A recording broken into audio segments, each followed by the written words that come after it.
When Congress voted on the tariff of 1828, South Carolina had reversed its position from 1816. They had voted pro-tariff in 1816. They were strongly anti-tariff in 1828. They referred to the tariff of 1828 as the tariff of abominations, the hateful tariff.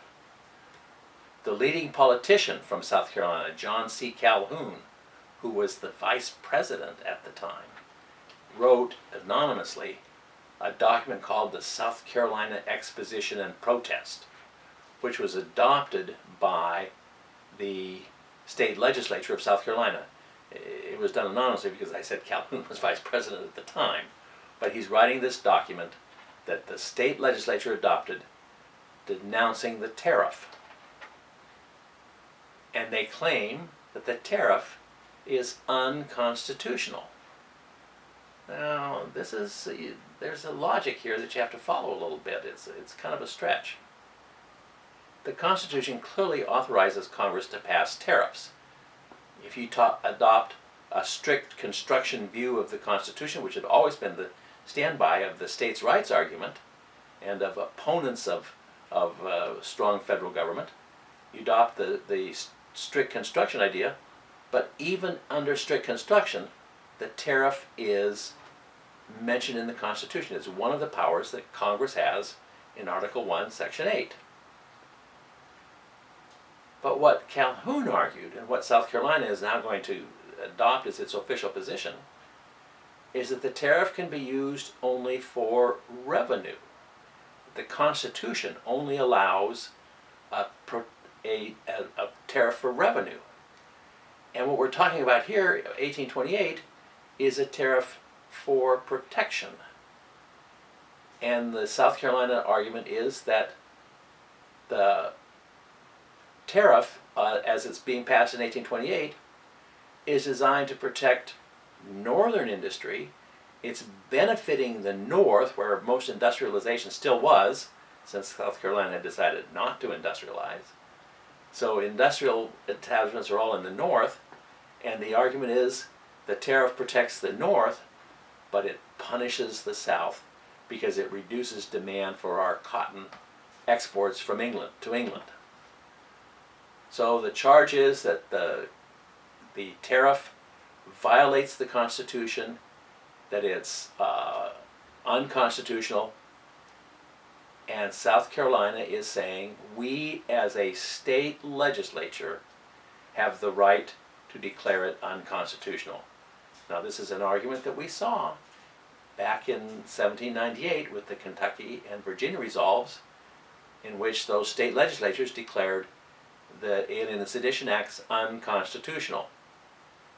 Now, South Carolina is saying that the tariff of 1828 is unconstitutional, and that we as a state legislature have the right to say that. And so they're asserting a strong position of states' rights, that the state is the ultimate authority of what Congress can do and cannot do. Now, they said we're just going to let it ride for now, but we think that the Congress needs to lower the tariff, and they should do it, and we'll wait and see if they do, because we think that the tariff is unconstitutional. Well, by 1832, Congress took up the tariff again, and Congress passed another tariff law, the Tariff of 1832. This didn't raise tariffs all that much. It raised some, lowered others, it modified some, added some. It's complicated. Overall, probably tariffs went up a little bit. It's complicated because, a tariff isn't just one thing. There's hundreds of tariffs on all different kinds of products.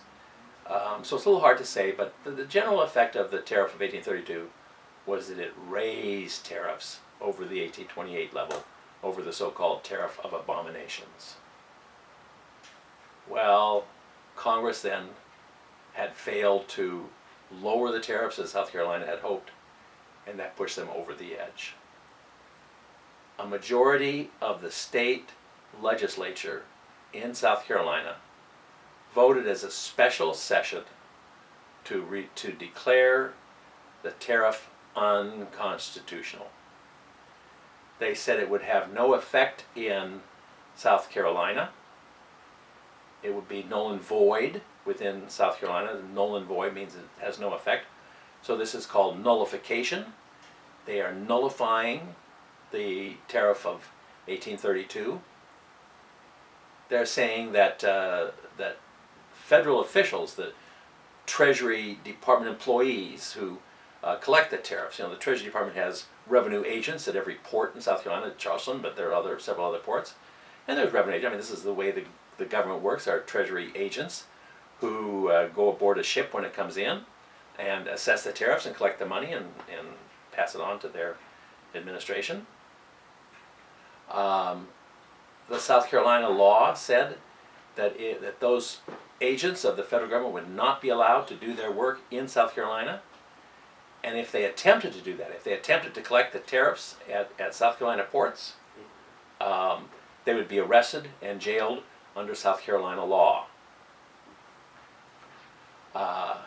South Carolina also, as part of this nullification movement, they ordered their state militia to go on alert and to surround some U.S. Army forts within South Carolina. The Army had about 3 bases in South Carolina, regular just Army posts. And so the South Carolina militia was dispatched outside of all of those ports and to be there to prevent the Army from interfering with the work of the state of South Carolina. They prevent the U.S. Army from interfering. John C. Calhoun resigned as vice president and returned to South Carolina to take leadership of the nullification movement. At the end of 1832, at the beginning of 1833, the U.S. faced a serious crisis, the nullification crisis of 1833. There were literally troops facing each other across barricades, ready to start firing on each other. U.S. Army troops inside the forts, South Carolina militia troops outside, facing them with their guns armed, ready to go, ready to start a combat.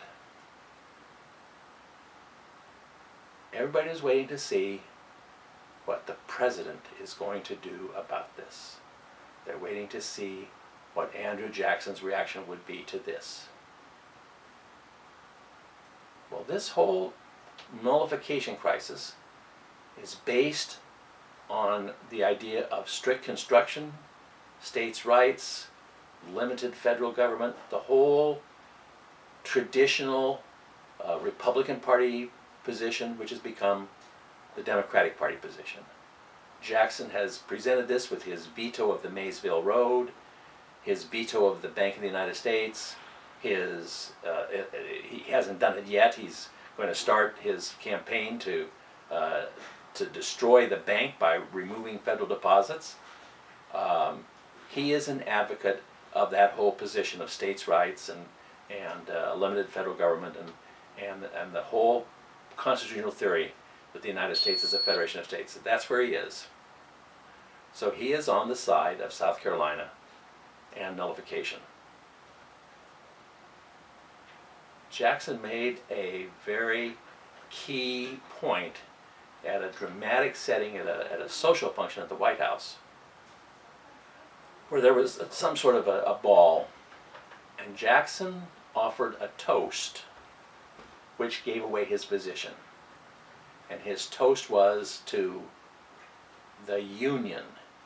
It must and shall be preserved. Let me repeat those words. The Union, it must and shall be preserved.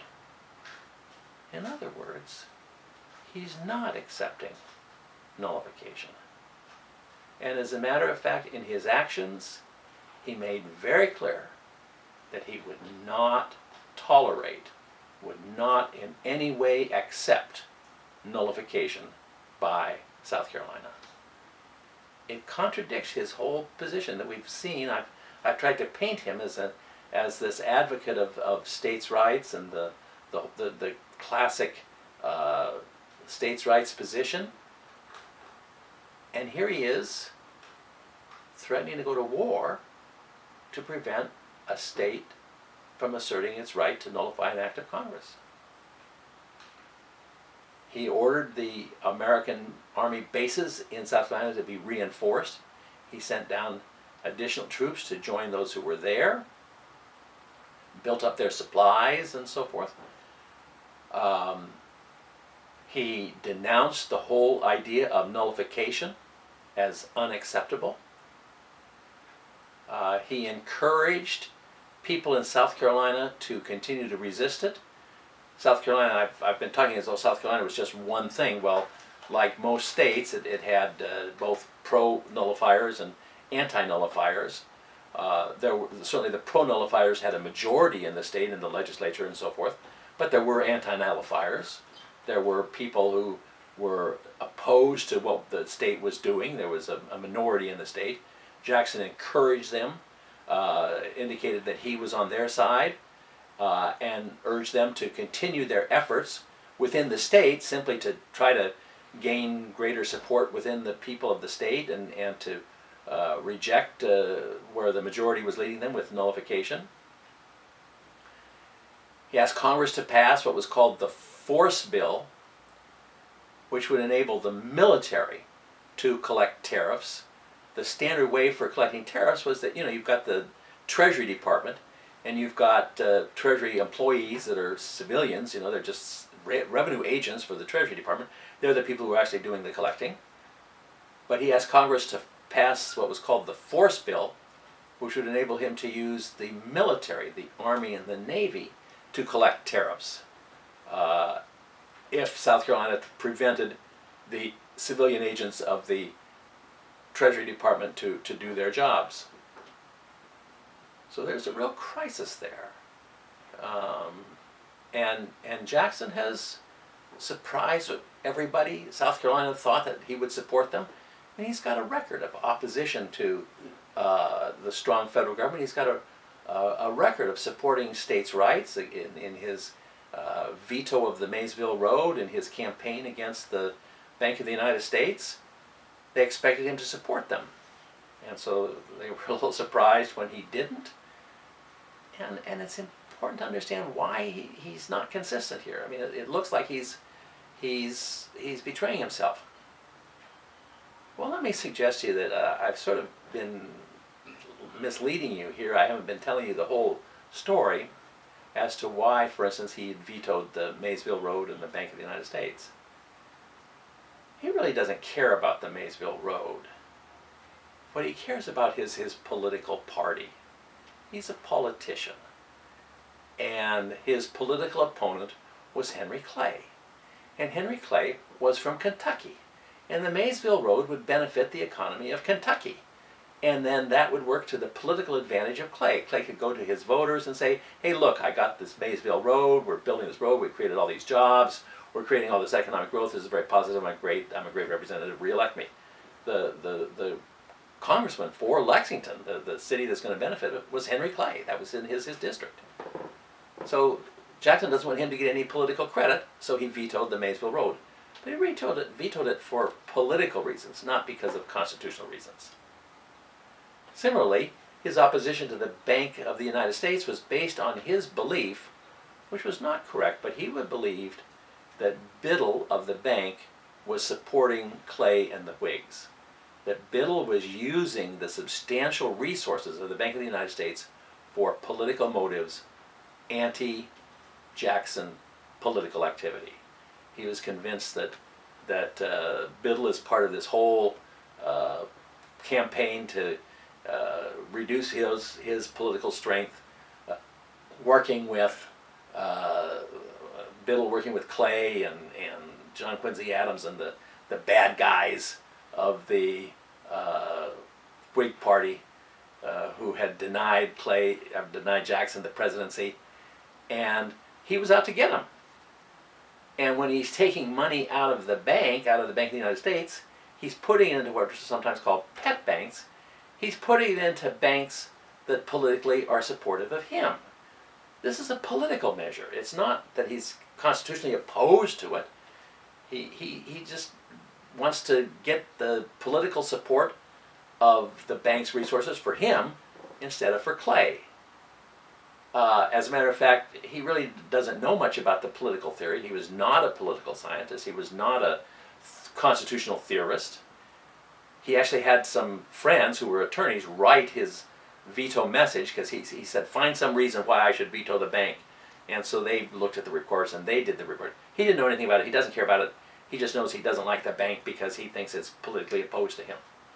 So his opposition is political. He's a politician.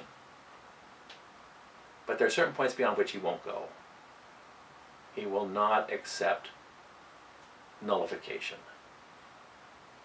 That's a line in the sand that he will not allow anybody to cross. If South Carolina gets away with nullifying, if South Carolina says, well, we don't like this law, so we're not going to have this law in South Carolina, we're not going to have the Tariff Act in South Carolina, we don't like it. Other states are going to find laws that they don't like, and then every state is going to find some law that they don't like, and the states are going to start nullifying this law, this law, this law, and before you know it, you won't have a country. Every state is just running itself, and we've got to preserve the country. We've got to be a single nation in the final analysis. You can argue about the political issues all you want. You can argue about constitutions. He doesn't care about those. He doesn't know about those. He's a politician, but he says, I'm willing to play politics with certain issues. I'll play politics with the roads, and I'll play politics with the bank. I will not play politics with the survival of the United States as a country. Eventually, after several weeks of a deadlock there, Henry Clay and other politicians moved in and worked out some sort of a compromise tariff. They got a deal whereby South Carolina would withdraw their nullification, and Congress would set up a schedule for lowering the tariffs. They wouldn't do it all at once. They wouldn't just take it away, because that would leave northern industry really vulnerable to attacks by English manufacturers. They're going to phase down the tariff, though. They're going to cut it down over a period of 10 years.